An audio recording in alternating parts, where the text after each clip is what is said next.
Meu nome é Marcos Vinícius, eu sou chefe da divisão de ensino da Escola Judicial do Tribunal Regional do Trabalho, e nós estamos aqui reunidos nos dias 23 e 24, né, hoje e amanhã, para discutir hermenêutica constitucional, controle, ativismo e justiça. Então, quero agradecer a presença de todos aqui no nosso auditório, aqueles que nos assistem pelo YouTube, no nosso canal, né, aqueles também que chegaram até nós pelas redes sociais, Facebook, Instagram, WhatsApp, e dizer algumas breves palavras, né, sobre a atualidade do debate.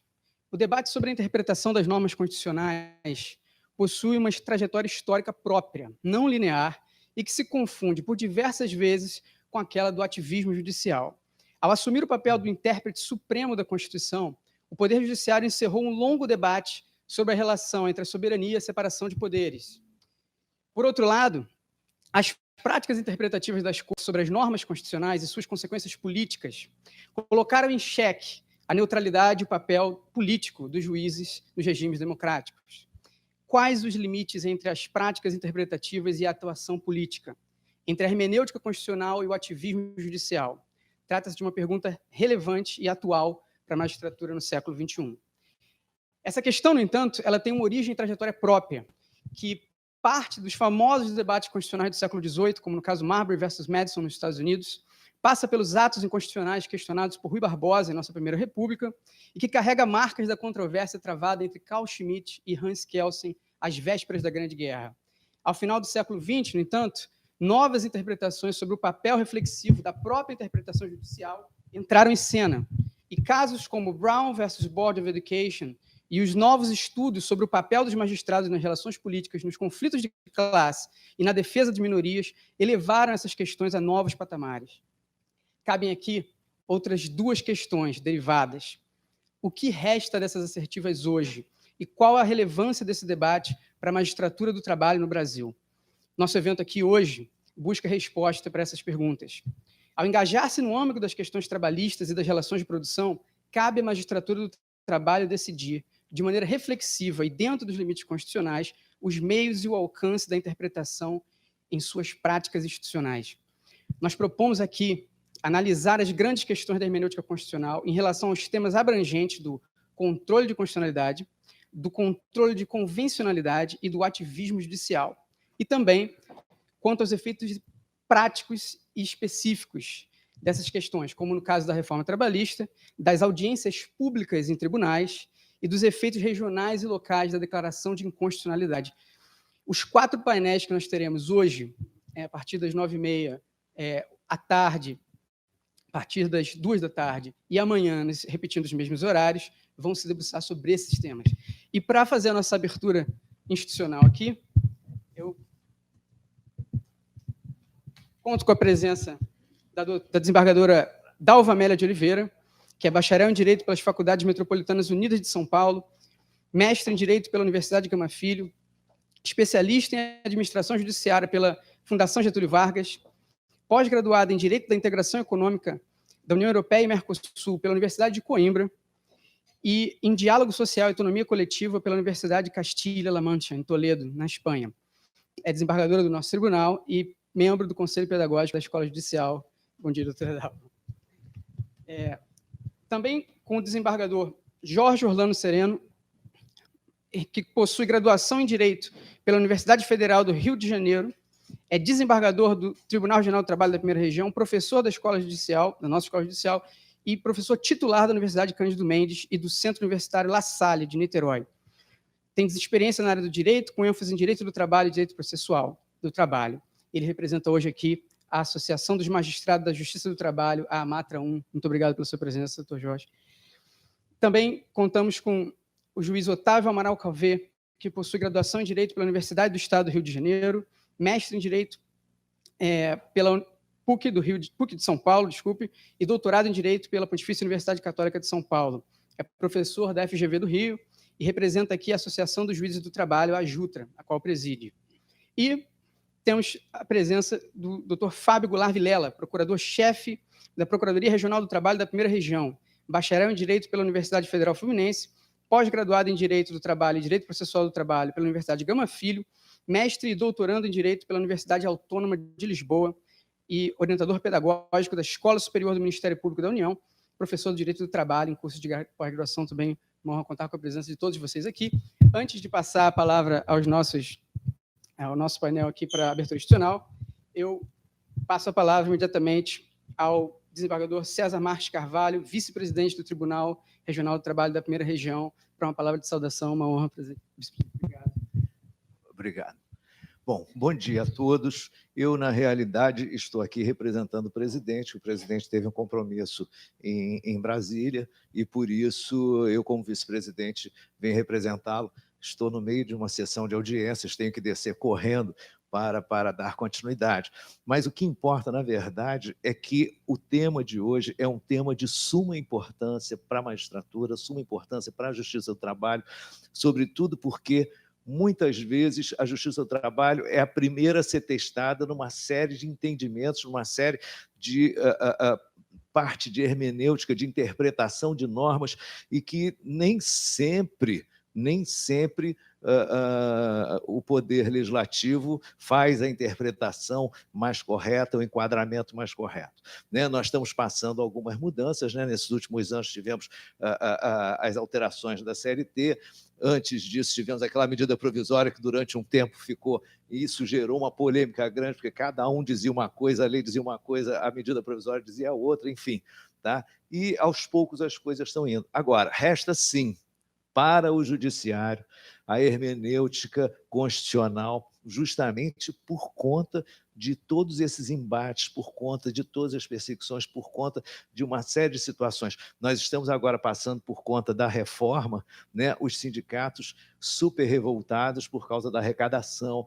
Isso está dando um problema enorme, e é um problema que envolve as empresas, envolve os trabalhadores. Muitos trabalhadores ficaram felizes porque não têm que pagar, mas, ao mesmo tempo, se o sindicato não tiver apoio, como é que vai ser? Enfim, tem uma série de situações, e aí cabe ao judiciário, lá na frente, ter que deliberar a respeito. Então, em razão disso tudo, em razão da importância desse tipo de discussão, tá? Dessa maneira como vão ser travadas essas discussões aqui, eu fico feliz dessa iniciativa da escola em promover esse tipo de curso. Então, para não me alongar mais, até porque eu tenho horário, eu vou passar, então, a direção desse momento para a doutora Dalva Amélia, para ela dar continuidade. Tá? Aproveitem bastante, tenho certeza que vai ser muito importante esse tipo de debate aqui. Bom dia para vocês, então.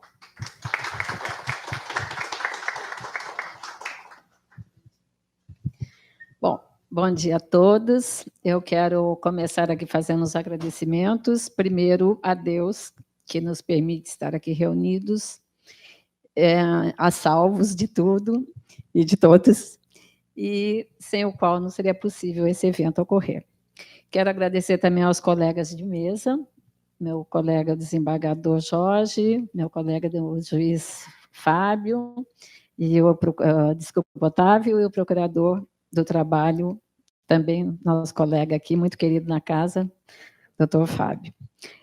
Agradeço essa plateia seleta, maravilhosa, seletíssima, né? A gente gosta de plateia pequena, porque geralmente são as pessoas escolhidas por Deus. Aos funcionários dessa casa, ao doutor Marcos Vinícius, que é nosso coordenador, chefe da divisão de ensino, que é o mentor deste seminário, e ele também não poderia deixar de dizer, ele é o PhD em História do Direito, né, da Universidade de Birkbeck, University of London. E eu quero fazer um agradecimento especial ao doutor Marcelo Augusto, que é o diretor da escola, e que me deu a honra de poder substituí-lo. Ele não está presente por questões pessoais, mas delegou a mim essa função, que eu reputo da maior relevância, e eu realmente fico muito feliz e agradecida a ele, porque eu vivo superando uma crise de pânico. Não sei se por morar no Rio de Janeiro, mas, enfim, cada evento que eu participo, eu tenho que agradecer a Deus e a quem me proporcionou, porque é um assunto que já é muito debatido no âmbito da nossa magistratura, né? A questão emocional, psicológica do juiz. Então, para mim, é uma grande felicidade estar aqui, embora muito emocionada, mas é só Deus que me dê o equilíbrio necessário para continuar. E é bom que a gente está aqui num ambiente descontraído, num talk show, como foi denominado, né? Reunidos aqui ao formato do sofá da Hebe. e eu fazendo o papel da Hebe aqui, que ficou bastante simpático. Então, eu gostaria, como a gente está num ambiente descontraído, me ocorreu assim, falar, vamos falar de uma coisa que envolve o Brasil inteiro e que é a paixão nacional. Então, vamos falar de uma partida, e aquela partida do 7-4, da qual nós, da área trabalhista, não saímos satisfeitos. É aquela partida do dia 31 de agosto de 2018, onde o time da terceirização da atividade fim ganhou. Não é? Ganhou por 7-4 e saímos vencidos naquele pleito. O assunto, eu tenho certeza que será debatido aqui ao longo desses 2 dias, porque nos toca muito de perto, né, a questão da terceirização da atividade fim. Eu sou super a favor da reforma em todos os seus itens, exceto neste, que eu reputo que o artigo 170 da Constituição teria uma interpretação muito mais consentânea com a nossa realidade social, se fosse barrada a atividade fim, a terceirização da atividade fim, porque justamente ali onde se traçam os princípios da atividade econômica, da livre iniciativa, se propõe a contrapartida social, não é? Que é a empregabilidade, a dignidade do trabalhador e etc. E tal. E a gente que trabalha na Justiça do Trabalho, diretamente envolvida com essas questões, sabemos que a terceirização, lamentavelmente, não atende a esses princípios. Bom, mas não cabe a mim falar sobre esse tema, evidentemente, que eu já extrapolei aqui. Eu vou, então, mais uma vez, contextualizar, que já foi feito pelo nosso querido Marcos Vinícius, mas eu vou, então, falar aqui algumas palavrinhas, bem realmente são 5 ou 6 tópicos não, frases, não laudas e nem tópicos, evidentemente. E é só para contextualizar. A hermenêutica constitucional, controle, ativismo e justiça.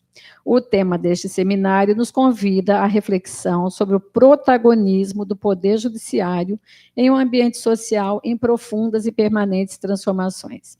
Vivemos no que se convencionou denominar pós-modernidade, que configura uma sociedade de massa, globalizada, informatizada, com amplo reconhecimento de direitos fundamentais, que permite o desenvolvimento da pessoa humana e sua compreensão no mundo, rompendo com dogmas sedimentados pela tradição jurídica, despertando inevitavelmente tensões sociais para as quais o legislador nem sempre tem respostas prontas. A, entre aspas, explosão de litigiosidade, que tem preocupado não só o Brasil, mas todo